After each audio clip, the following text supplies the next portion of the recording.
अस्सलाम वालेकुम। Property vision TV के साथ मैं हूं अहमद अकील। आपसे दरख्वास्त है कि हमारा चैनल को आप लाइक कीजिए, सब्सक्राइब कीजिए और बेल आइकन भी प्रेस कीजिए ताकि आपको हमारी लेटेस्ट वीडियोस मिलती रहें। बहुत सारे लोग हमसे पूछते हैं, मैं एक मैगज़ीन का एडिटर भी हूँ प्रॉपर्टी विजन का, और बहुत सारे लोगों से हमारी इंटरेक्शन होती है। और इसमें दो तरह के लोग हैं, एक वो रियल एस्टेट के प्रोफेशनल्स हैं कि जो इस कारोबार से वाबस्ता हैं, और एक बहुत बड़ी तादाद उन लोगों की है कि जो रियल एस्टेट को ज़्यादा समझते नहीं हैं। अलबत्ता हम कोशिश करते हैं कि उनका जहन बनाएं ताकि वो रियल एस्टेट में इन्वेस्ट करें, तो वो हमारा मैगज़ीन उनको जाता है। तो अगर किसी ऐसे बंदे को मिलता है कि जिसके पास इन्वेस्टमेंट करने के लिए इस्तात ना हो, तो वो आमतौर पर ये सवाल पूछते हैं कि अगर हम लोन लेके, कर्ज लेके बैंक से या किस तरह से, तो फिर हम रियल एस्टेट में इन्वेस्टमेंट कर लें तो कैसा रहेगा। तो ये बहुत बड़ा एक सवाल है जो बहुत सारे लोगों के जहन में आता है कि जिनके पास पैसा ना हो, लेकिन वो ये देख रहे होते हैं कि प्रॉपर्टीज़ की कीमत आए दिन किस तरह से बढ़ रही है और किस तरह से उनको फ़ायदा हो सकता है। तो ये जो कर्जा लेके इन्वेस्टमेंट करने वाला है, मैं इसको वैसे रिकमेंड नहीं करता।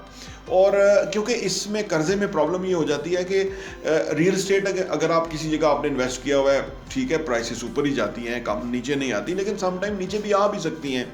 लेकिन जब आप कर्जा ले लेते हैं तो आप एक ऐसी कमिटमेंट में इन्वॉल्व हो जाते हैं, फाइनेंशियल कमिटमेंट के अंदर, कि जहां आपको उसको पे बैक करना होता है रेगुलरली, और आपके ऊपर थोड़ा बर्डन आ जाता है फाइनेंशियल आपका ना। अगर क्रंच आ जाए तो आप उधर से कर्जे की वो किस्त नहीं दे पा रहे हैं, और आगे से अगर फ़र्ज़ करें वो जो आपने प्रॉपर्टी ले ली है वो भी अगर आपने खुदा न खास्ता को गलत फैसला कर लिया और वो बढ़ नहीं रही, तो आपके ऊपर काफ़ी प्रेशर रहेगा और उससे आपकी ज़िंदगी बड़ी डिस्टर्ब हो जाएगी। तो लिहाजा कर्जा लेके इन्वेस्टमेंट नहीं करनी चाहिए। अलबत्ता ये हो सकता है कि आप इन्वेस्टमेंट करें, लेकिन कोई ऐसी चीज़ किसी के साथ डील कर ले कि जिसके अंदर कोई अर्जा किस्त तय हो जाए उसके साथ, और लेकिन बड़ी ट्रस्टवर्दी सिचुएशन हो, जैसे कोई हाउसिंग सोसाइटी ऐसी हो कि जो वाकई डिलीवर करेंगे। बहुत सारी हाउसिंग सोसाइटी हैं वहाँ डिलीवर नहीं होना टाइम पे, यानी आप 2-4 साल तक किस्तें भी देते रहेंगे और उसके बाद भी नहीं मिलना, क्योंकि उनके पास बड़े मसाइल हैं, उन्होंने बहुत ज़्यादा फाइलें बेच दी हैं, उनके पास एक्चुअल लैंड नहीं है, लेकिन वो दिखाते लोगों को ऐसा है कि जैसे वो बहुत कामयाब हाउसिंग सोसाइटी है। ऐसा नहीं है। तो जो आम बंदा है वो क्योंकि इसको समझता नहीं है, तो वो उनकी इस मार्केटिंग स्टंट के अंदर आ जाते हैं और वो समझते हैं कि शायद ये बहुत तरक्की करेगा। लेकिन ऑन ग्राउंड हम अदारों की तरफ जाएंगे इंशाल्लाह, और इन लोगों की एक्चुअल सिचुएशन आपके सामने रखेंगे कि जिन लोगों की क्या एनओसी है, क्या इनके पास एनओसी है और कितना ये बेच रहे हैं। इसके ऊपर इंशाल्लाह हम बहुत काम करेंगे। आप हमारी वीडियोस देखते रहिए, लाइक कर लीजिए, सब्सक्राइब कर लीजिए, ताकि आपको फर्स्ट हैंड इन्फॉर्मेशन मिले। तो हम अदारों के पास जाएंगे और उनसे पूछेंगे कि जो आपकी जिम्मेदारी है आप क्यों नहीं अदा कर रहे, जबकि लोग इतनी फाइलें बेच रहे हैं। अब जब वो कहेंगे जी कौन किधर बेच रहा है, तो फिर हम बताएंगे और उसकी वीडियो बनाएंगे कि कौन बेच रहा है, अपने इंटरेस्ट के लिए लोगों के कीमती पैसे को ज़ाया कर रहा है। तो हम बात कर रहे थे कि लोन लेके क्या इन्वेस्टमेंट करनी चाहिए कि नहीं करनी चाहिए। तो इस पे मैं नहीं रिकमेंड करता। हाँ, अगर कोई एनओसी वाली सोसाइटी हो, उसके अंदर आप कोई चीज़ ले लें तो वो ज़्यादा सेफ है कि आप, भले वो थोड़ा स्लो उनकी डेवलपमेंट हो, लेकिन जेन्युइन लोग हों, उनके पास लैंड हो, उनके पास जितनी चीज़ें दी हुई हैं वो उतनी चीज़ें उनके पास हों।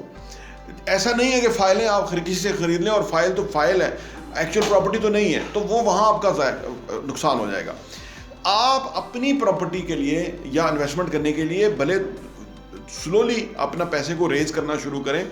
जब आपका फोकस इधर हो जाएगा ना कि आपने एक इन्वेस्टमेंट जो है वो इकट्ठी करनी है, तो आप यकीन जानिए कि 1-2 साल के अंदर आपके पास पैसा आना शुरू हो जाएगा, क्योंकि आपका ध्यान इस तरफ हो जाएगा। वो कहते हैं कि where focus goes energy flows. तो जो आप सोचते हैं ना, जितना आप सोचते हैं, डीपली सोचते हैं, जितने आप उसके असबाब सोचते हैं, उतने पैदा होना शुरू हो जाते हैं। और ऐसा मुमकिन है, जितने भी लोगों के पास इस वक्त बहुत बड़ी प्रॉपर्टीज़ होल्ड करते हैं, उनके पास शुरू से इतनी बड़ी प्रॉपर्टीज़ नहीं थी, उन्होंने पिछले 10-20 सालों में ऐसा किया होगा। अगर आज से शुरू किए, कहते हैं कि कभी भी जो है वो देर नहीं होती।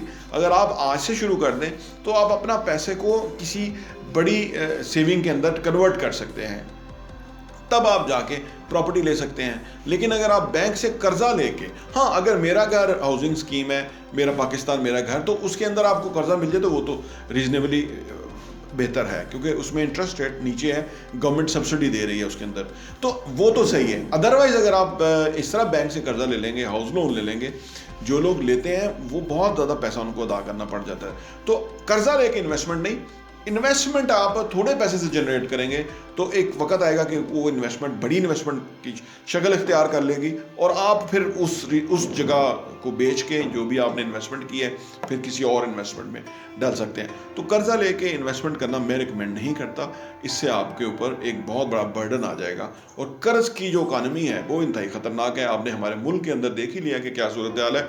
इस वक्त हम हर साल 12.5 अरब डॉलर्स जो हैं वो कर्ज और उनकी सूद के अंदर दे रहे हैं मुल्क, और मुल्क का बेड़ा गर्क हो रहा है। आप देखिए इसी फाइनेंशियल क्रंच की वजह से कि आम आदमी को जो है वो बिजली सस्ती नहीं हो पा रही, पेट्रोल सस्ता नहीं हो पा रहा, क्योंकि वो पैसा उधर से गवर्नमेंट अगर टैक्स नहीं ले तो वो तो गवर्नमेंट ही क्लैप्स कर जाए, वो तो मामला ही ख़राब हो जाए। फिर जो आलमी अदारे हैं वो हमें इस पर सख्ती से कहते हैं कि आप इधर टैक्स लें लोगों से। तो लोगों की हालत ख़राब हो रही है क्योंकि कर्ज़ की इकॉनमी है। कभी भी कर्ज़ की इकॉनमी से की तरफ नहीं जाना चाहिए, उससे अल्लाह की पनाह मांगनी चाहिए। हमें अपने पैसे से अपने पाँव पे खड़ा होकर चीज़ों को करना चाहिए, और वो हो सकता है। ऐसे बहुत सारी मिसालें हैं। अगर आप देखेंगे सिर्फ ज़रूरत इस अमर की है कि हम अपना एक मिजाज ऐसा बनाएं कि जिसके अंदर हम इन्वेस्टमेंट का जहन बनाएं, गैर ज़रूरी अखराजात ना करें, बाहर से उल्टे सीधे खाने ना खाएं, उसका हमें कोई फ़ायदा नहीं, फजूल की शॉपिंग ना करें। यानी अगर कपड़े पहनने के लिए हैं रीज़नेबली ठीक है तो क्या ज़रूरत है और लेने की।